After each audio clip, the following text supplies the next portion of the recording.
Pelayan rakyat, Bu.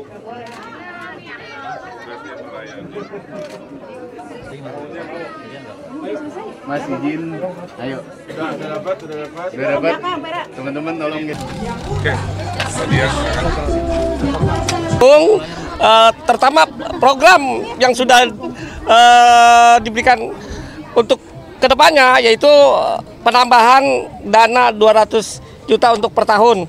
Dan saya terima kasih banget apresiasi calon kita ini. Kedua, juga penambahan operasional RT semoga ditingkatkan lagi. Amin. Untuk kesejahteraan para pengurus, selama ini pengurus ya sedikit suka berkurang lah. Ya, saya mohon untuk Pak Ridwan bisa mengapresiasi keinginan mewakili dari pengurus-pengurus RT yang ada, jadi untuk ditingkatkan untuk operasionalnya. Dan tadi juga disampaikan semua akan ditingkatkan, ya PKK, Dawis, semua tentang kepengurusan kader-kader. Pak Ridwan, insya Allah beliau akan disejahterakan lagi, ya mengenai tentang operasionalnya. Amin. Jadi, oke, saya siap dukung. Ya, itu aja mungkin dari saya. Ya, rekan-rekan media, hari ini saya menyapa warga Jakarta Timur, ikut olahraga sebentar tadi di area Banjir Kanal Timur. Sangat indah ya, karena pohonnya besar. Nah, itulah visi misi kita 3 tahun ke depan, menanam sebanyak-banyak pohon supaya seadem, sesejuk tadi di jalur pedestrian Banjir Kanal Timur. Selain sejuk, kan bikin tenang. Kedua, nyerap polusi, ya, jadi inspirasinya begitu. Kemudian saya datang, ada UMKM terkenal, nasi uduk Ibu Kis. Nah, nasi uduk ini harus naik kelas. Caranya apa? Tidak hanya ekonominya sukses di wilayah, tapi ekonominya juga sukses di digital. Maka golongan-golongan warung kecil kayak Ibu Kis atau rumah tangga itu nanti masakannya dipromosikan secara digital ya. Nanti sehingga misalkan gubernur pengen kangen masakan tadi nasi uduk, itu tinggal pesan. Jadi tidak harus namanya aplikasi pesan makanan untuk restoran-restoran formal ya yang besar. Mereka yang kecil seperti Ibu Kis atau ibu rumah tangga seperti ibu itu tuh tadi. Iya, yang ngelamun. Hei, ngelamun baik. Itu nanti sama dipromosikan, diedukasi ya. Iya, siap. Kalau masakannya enak berlebih, promosikan digital online. Siap. Curhatannya sama, kalau usaha pasti modal. Ya. Iya. Nanti kita kan ada program kreditan pagunan itu ya.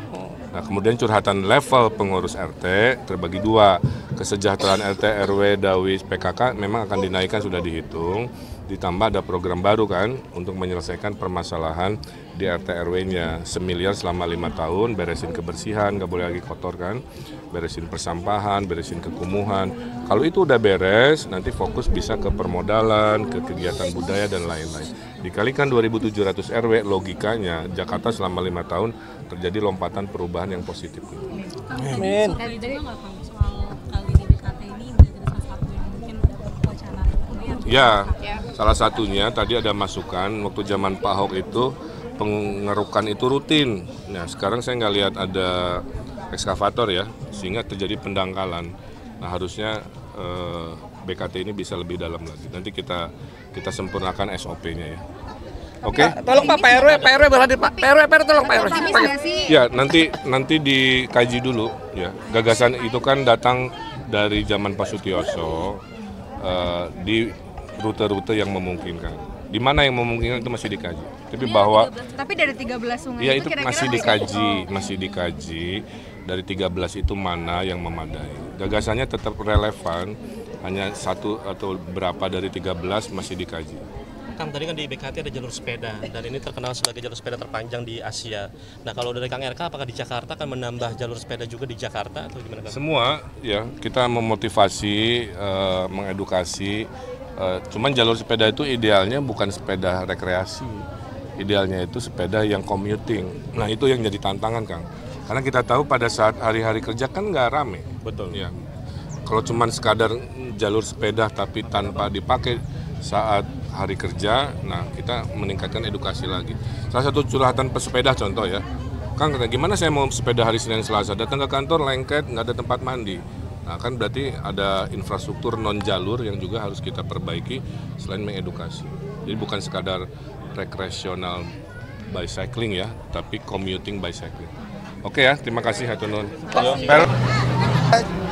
Dapil 6, Ciracas, Cipayung, Makassar, Pasar Rebo sangat senang, bahagia, sudah menanti sekian bulan lamanya, karena memang dialog kita dengan para tokoh masyarakat, para ustazah, para kiai, para ulama, pada hari ini bisa ketemu dengan Bang Ridwan Kamil. Ketika beliau banyak tidak dikenal secara wajah, hari ini beliau bisa bertatap muka tokoh-tokoh kita, dan beliau, Pak Ridwan Kamil, Ridho khususnya, dan Pak Susono sangat diterima. Dan sangat diterima, dan setiap saat akan diperjuangkan untuk menjadi gubernur DKI 1 pada waktunya. Insya Allah. Demikian, mudah-mudahan bermanfaat untuk umat. Ya, saya menerima undangan di acara Maulid ini. Kebetulan binaan dari Pak Kiai Tamrin, alhamdulillah tadi menyampaikan rasa rindu, perkenalan. Nah, itu rata-rata adalah aktivis-aktivis di wilayah-wilayah ya. Nah, dengan antusiasme yang hampir 7.000 orang ya, secara umum, mudah-mudahan menguatkan sosialisasi pasangan Ridho di Jakarta Timur, sehingga berharap survei juga konsisten, terus naik, sehingga kita bisa menang satu putaran. Semua curhatan-curhatan juga sudah didengar, mayoritas ingin agar program yang baik dari Pak Anies itu dilanjutkan ya, dari secara informal. Maka tadi saya sampaikan, yang baik-baik dari Pak Anies sampai Pak Jokowi sampai Pak Ali Sadikin tentu kita pertahankan dengan hal-hal baru ya. Saya kira itu. Tadi kan juga mungkin seperti singgung juga 2016 tuh Kang belum bisa maju karena belum diridhoi sama Ibunda ya Kang. Ini gimana mungkin Kang? Ya memang saya secara realitanya 2016 dicalonkan untuk maju, semua mendukung kecuali ibu saya. Karena ibu saya nggak mau, saya nggak selesai. Maka sekarang memang takdirnya datang. Wali kota selesai, Gubernur Jawa Barat selesai, Nyagup di Jakarta juga meninggalkan tugas yang amanah ya di Bandung dan Jawa Barat dengan hasil yang baik kan. Kepuasan publik di Jawa Barat juga kan 90%, menanjakan kerja-kerja nasihat ibu saya praktekkan. Oke ya. Kang Emil, ada wacana, bukan wacana sih, dari utusan khusus Presiden bilang kalau Jakarta tetap jadi ibu kota dalam beberapa tahun ke depan. Tanggapannya Kang Emil gimana terkait hal ini? Yang penting negara memutuskan aja yang terbaik ya.